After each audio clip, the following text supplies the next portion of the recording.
Bonjour et bienvenue sur Radio Cessort, votre rendez-vous quotidien avec l'actualité de la cybersécurité. Nous sommes le samedi 22 mars 2025, épisode 232, il est 22h51.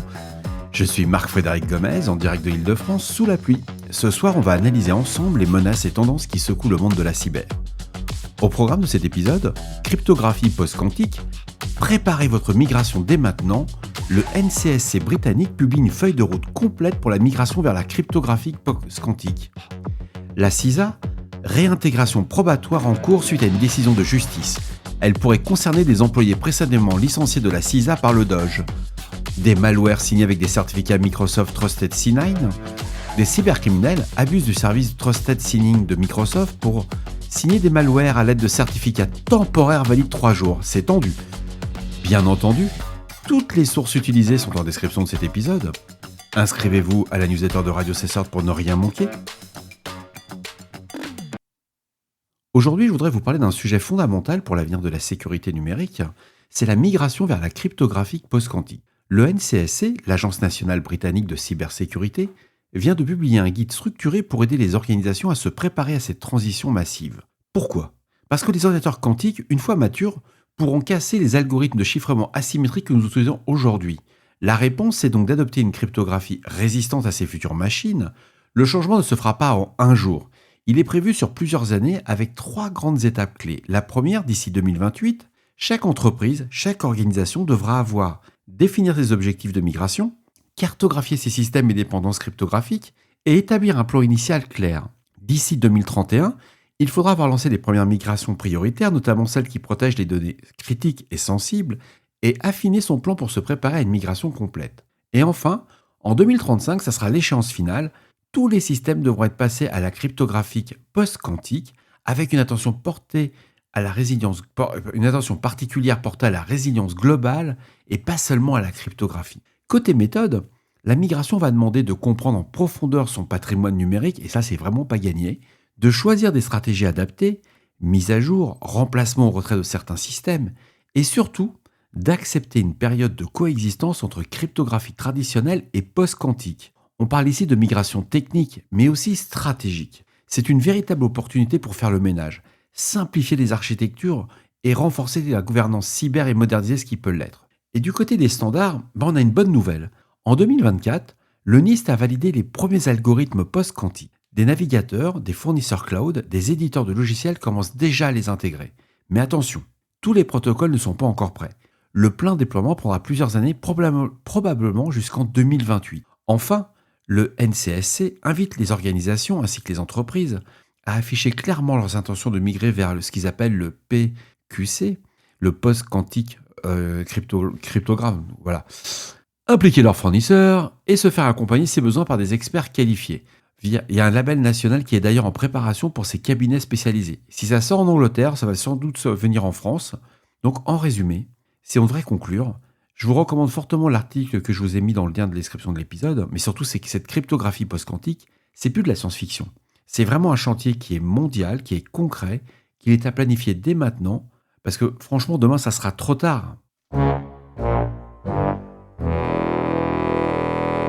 J'ai repris une annonce qui est sortie sur le site de la CISA, qui a été publiée seulement hier, mais qui réellement provient d'une décision d'un tribunal fédéral du district du Maryland qui a été publiée le 13 mars 2025. Ce tribunal a émis une ordonnance restrictive temporaire dans le cadre de l'affaire Maryland contre l'US Department of Agriculture, enregistrée sous le numéro 25-CV-748. En conséquence, certains anciens employés de la CISA pourraient être concernés par une réintégration probatoire conformément aux termes de ces décisions de justice.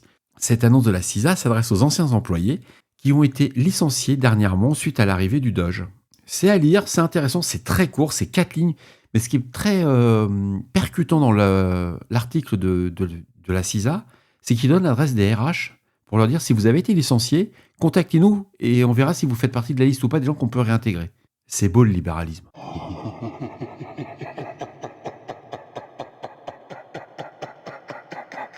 Des cybercriminels exploitent actuellement la plateforme Microsoft Trusted Sign-In pour signer numériquement des malwares, leur conférant ainsi une apparence légitime. Depuis toujours, les attaquants recherchent des certificats de signature de code.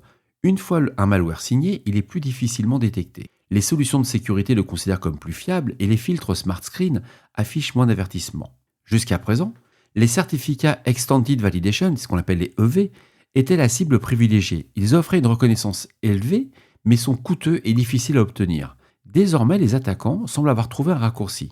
Ils vont abuser du service Trusted Signing de Microsoft. Ce service, lancé en 2024, permet aux développeurs de signer leur exécutable avec des certificats temporaires qui sont valides que 3 jours, délivrés par une autorité Microsoft.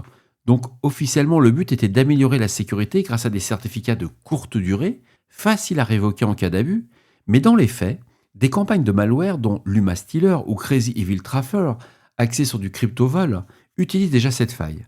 Les exécutables malveillants sont signés avec des certificats émis par Microsoft ID Verified CSEOC CA01, et même après expiration, c'est ça qui est génial.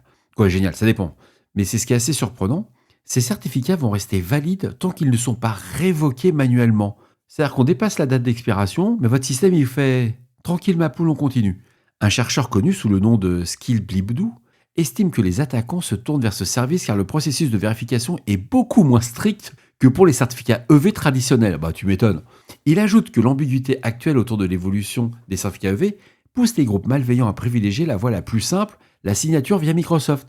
C'est toujours pareil, on sous-estime les attaquants, on pense que ce sont des gens qui n'ont pas le niveau, ce sont des gens brillants, ce sont des ingénieurs, ils ont juste choisi le côté du dark side de la force, mais ils sont bons les gars quoi.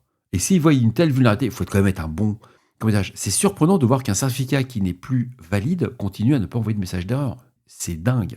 De son côté, Microsoft affirme utiliser un monitoring de renseignements sur les menaces pour détecter les abus en temps réel. Ouais. Et bien il y a aussi la marmotte qui met le chocolat dans le papier ou un truc comme ça, quoi. Dès qu'un usage malveillant est détecté, l'entreprise procède à la révocation des certificats et à la suspension des comptes concernés. En plus, si le développeur qui développe une appli, il fait un certificat pour faire un test sur 3 jours, il s'est fait usurper son compte, il perd tout. Les malwares identifiés sont déjà bloqués par nos outils de protection et nous avons pris des mesures correctives immédiates, indique Microsoft. Alors, si on devait résumer, c'est un service qui est conçu pour renforcer la confiance, qui est aujourd'hui retourné contre lui-même, mettant en lumière la difficulté d'allier simplicité pour les développeurs et sécurité contre les abus.